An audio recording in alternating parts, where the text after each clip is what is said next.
because of the Atlantic slave trade. You know what I'm saying? So our job is to, you can say, relate to them like Paul did, and just bring them, close that connection between what they think they know and what's the actual truth. Right. Let me know when you're going. Okay, just give all praise. I'm gonna y'all go ahead and get ready. No, we good. We started. Oh, okay.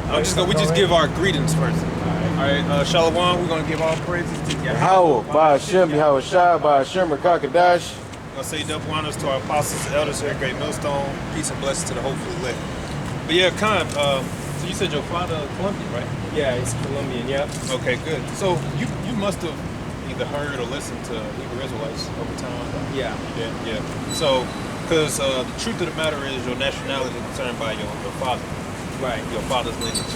Your mother, you can say her genes play a part, but your nationality is determined by your father. Yeah. So it don't really matter what your mother is. But that's good you accept that, because to be honest, it's hard for most Israelites who have women that's not an Israelite, their mother, shall I say. It's hard for them to accept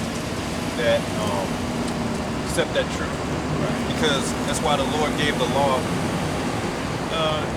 It's kind of a law where the Lord said when it comes to the other nations, like we can use them for sex, but you're not supposed to marry them. The reason marry is a mental thing. You take them as look, okay, this is my wife, then you start to question your truth. We've had men come up here who got so-called white women wives, and they don't want to accept this truth because their wife isn't an Israelite. But it's like, well, it's the truth, But that's good that you were able to accept that. So yeah, you have reason. Go ahead. This is the book of Numbers, chapter 1, and I'll start at 2. Chapter 1. Go to 2. Jump that. By the house. Oh, okay. Yeah. You just jumped to 18. Right now? No, Well, verse 18. Yeah, I was going to start at verse 2 and then jump to in verse 2 it reads, "Take ye the sum of all the congregation of the children of Israel after their families by the house of their fathers with the number of their names, every male by their poll."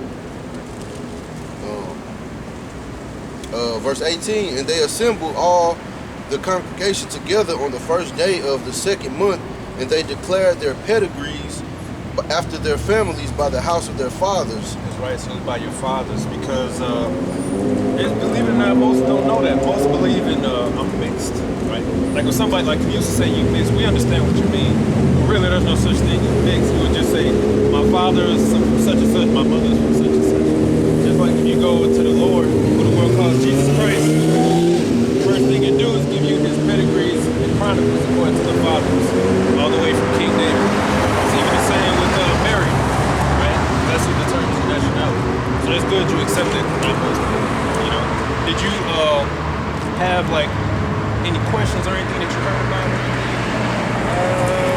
Can't think of it off the top of my head, but yeah, like I said, I've been studying this for months. I first heard of it in 2013, but like I said, I didn't want to go along with it at the time. But it's like I said, it's starting to make more and more sense to me the more that I watch the videos on YouTube. This video right here is probably gonna be on YouTube, but hey, it is what it is. It's just like I said, I've been. Like I said, a lot of it just sounds more and more logical. Like the more I look into it, the more I hear it sounds a lot more logical to me. Yeah. Right. It's the truth. And in this world of confusion that we're in, right? As this world crumbles from the chaos and confusion, the way of the truth, the light is shining more and more on it. Because when you look at the ramifications of everything that the society does, which is led by Esau, the so-called white man, we actually have to teach what's normal, right? We have to teach what's right, believe it or not. That's sad that we have to teach what's normal. Like, here they go. A good example is, I did a video on it. I referred to this kingdom as the movie Lion King, which I'm sure you saw. You got Mufasa, right? He was showing Simba the way of the righteousness. Mufasa, you can say, represents Israel, right? Jacob. Teaching the son, look, these are the laws and the ways and the way of this land. Keep these ways in this land, and you're going to be good, okay? He was showing them the ropes. And then you had his evil twin brother Scar, which in this case you can say is Esau, right? He wanted to get the kingdom for his own wickedness. Right. And when he took the kingdom, what happened with Scar? What he thought was good was, we're going to put hyenas and lions together, which that's a horrible idea. because they got the same prey. And if both you got two parties in there with the same prey, eventually you're gonna run out of food. But it looked cool at first. That's America. When they had all this sodomy, when they legalized homosexuality, they legalized transgenderism. It sounded sweet at first. But then when you get down to where we at now, they see all the problems with it. Now they got transgenders running MMA, beating women, men beating women in track and field. That's causing little girls to lose scholarships. Homosexual all over the place, which increases diseases. That increased diseases. Yeah. So now you got all this disease spread, and about one in every other person got AIDS or something like that. And you'll say, well, the problem is we got homosexuals now. Well, the problem is we got transgenders now, right? So it's like, well, you should have never did it in the first place. We actually have to teach. The Lord set up the Israelites. We got to teach the people what's right. That's right. This is how far of a declined state we're in, that we have to come out and teach which is right. And what happens when you teach what's right? The world hates you, right? That's why if you ask somebody, okay, what's your stance on homosexuality? They either gonna say, look, I ain't gotta say nothing about it, or they gonna tell you the answer that they want you to hear, which is, oh, I don't have a problem with it. But they ask you, you should say, well, according to the scriptures, that ain't right, and I'm with the Most High. What's gonna happen? They're gonna either try to kick you out, they're gonna try to label you istphobe or whatever it is. Homophobe. Yeah. But our Lord already said that was gonna happen. You know, we're gonna get that, but you got that? 1 Corinthians 3? Yeah. Start at the top. Alright, this is 1 Corinthians chapter 3 and Pull verse scripture too. 1. Yeah. In fact, if you can, find that Beelzebub scripture. Yeah. And I, brethren, could not speak unto you as unto spiritual, but as unto carnal, even as unto babes in Hamashiach. I have fed you with milk and not with meat, for hitherto ye were not able to bear it, neither yet now are ye able. Because he's talking about the milk. Milk, as you can say, is the basis of this truth, which is the foundation. I'm an Israelite, right, from the tribe of Judah. Well, for whatever tribe you're from. The Lord, who the world calls Jesus, he came from Judah. That makes him a real Judah, real Jews and Negroes. That's the milk. That's the foundation of it too. Because it don't matter how deep you are. You're talking about the mark of the beast. If you're talking about the book of Revelations. If somebody come up and acts like you, we're gonna go to the milk. That's the foundation, right? And knowing the foundation is knowing that you're an Israelite, right? And if they need convincing, you'll go to the scriptures, bring out the prophecies. And then over time they grow piece by piece, like you said, it just started to make sense, right? Verse 3, for ye are yet carnal, for whereas there is among you envying and strife and division, are ye not carnal and walk as men? For while one said, I am of Paul, and another, I am of Apollo, are ye not carnal? Who then is Paul, and who is Apollo, but ministers by whom ye believe, even as the Lord gave to every man? I have planted Apollo water, but Yahweh gave the increase. I have planted Apollo water, but Yahweh gave the increase. So what happens is, when people walk by, they just may walk by. They may just see the sign, right? A seed is planted. They ask, oh, what's all this? We may be the ones to plant the seed, right? And then over time, he or she may watch a video, or he or she may see some prophecy happen, and then that's them watering it, right? Then it's really up to the Most High to give that increase. You know what I'm saying? So like you said, you found this out about 2013, and over time, the Spirit just had it to where, you know, that seed that was planted in you started watering, right? So now, as the scripture says, let every man be fully persuaded in his own mind. You can fully persuade yourself and say, okay, now I know that this is the truth. And the truth of the matter is, we are the Hebrew Israelites. We're God's chosen people. Esau is the so-called white man. He was set up to play the role as the wicked devil. He has an agenda that he's about to try to bring to fruition, which is the New World Order, which is the image of the beast. And for him to solidify that, he wants to implant every single person on this earth, you could say, with the microchip. And that is going to have everybody be a slave to the international bankers. I'm sure you've probably seen that or heard about that. Yeah. Do you believe that that's the mark of the beast? I believe it is, yeah. Okay, because you got a lot of people who say different. Some people say, oh no, it's spiritual, right? Really it's because they're afraid, right? Nobody wants to deal with this hour of temptation that's written in the scriptures. Give me Revelation 3:10. Oh.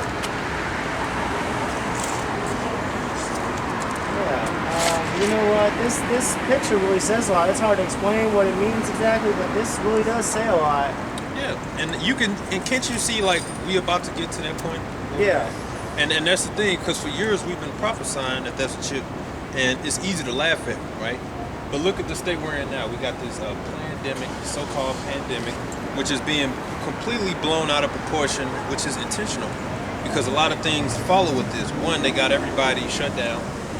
The scriptures talk about martial law. You know what martial law is? I've heard of it. Yeah, I don't really know the exact definition. Martial law is pretty much a police state, which we're already in. It's where they control if you can come or go. Right? You're not able to leave your house. They are already conditioning people now with this whole lockdown.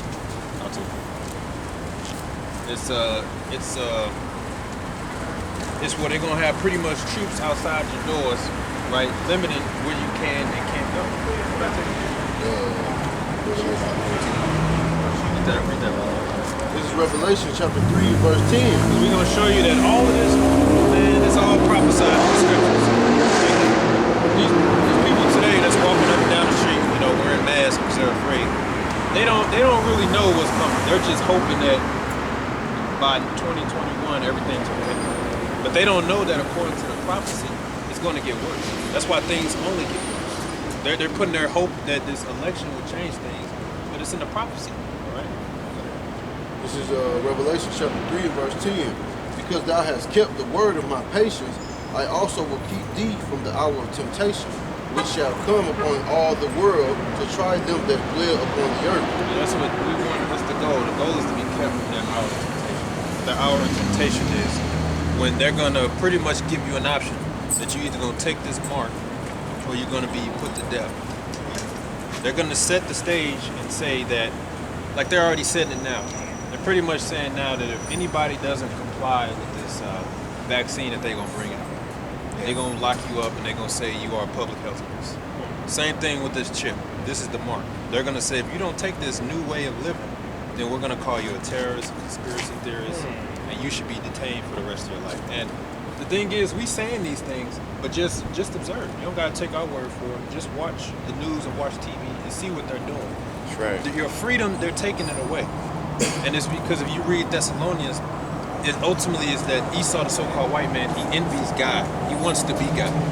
And for him to be God, he wants to control what you eat, what you put in your body, where you can and can't go, and he wants to track your finances. That's what that chip's all about. That chip is all about tracking, all right? Because if everybody switched to a digital currency, you under their control.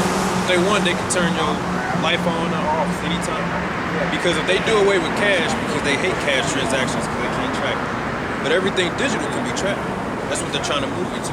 So everybody's on one accord. You wanted this Beelzebub? Yeah, go ahead, read that. This is And Matthew. then I'll show you the martial law prophecy. This is Matthew 10 and 24, and it reads, "The disciple is not above his master, nor the servant above his Lord. It is enough for the disciple that he be as his master, and the servant as his Lord. If they have carved the mouse to the house of Beelzebub, how much more shall they call them of his household?" And the word Beelzebub, if you heard of that before, it means like the chief house of Satan, like the Lord of the Flies. That's what they called our Lord, right? Because you had the envious Jews, the envious Negroes. They hated the fact that he was doing all these miracles and he was turning people away. And then they was like, oh, look, he casts out devils. He's a great man. And they was like, oh, that's because he is the devil. He is the devil. And that's why the Lord said, how can Satan cast out Satan? You know? So what he's telling his followers is that everything that happened to me, you're not exempt. So when you read, it's just important to read everything that the Lord went through. We're not exempt from it. Part of bearing that cross is to bear everything that he went through, even up to losing your life. Right? Because he lost his life. What makes our life more precious that we can't die? What he's saying is that we're going to have faith. And we're going to have to bear everything that the world throws at us. If they called him Beelzebub, which means house of Satan, he said, how much more should they call them in his house? Meaning if you follow me, they're going to call you the same thing. And in today's world, the worst thing they can call you is what? Terrorists. Especially on American soil, right? Guess what? They've already labeled us terrorists, right? They've already set the stage to say, Hebrew Israelite, you associated to Islam, that makes you a terrorist. That makes you a radical. Yeah, and we have nothing to do with Islam. I used to actually want to. You know what? When you mention Islam now, it was back in 13.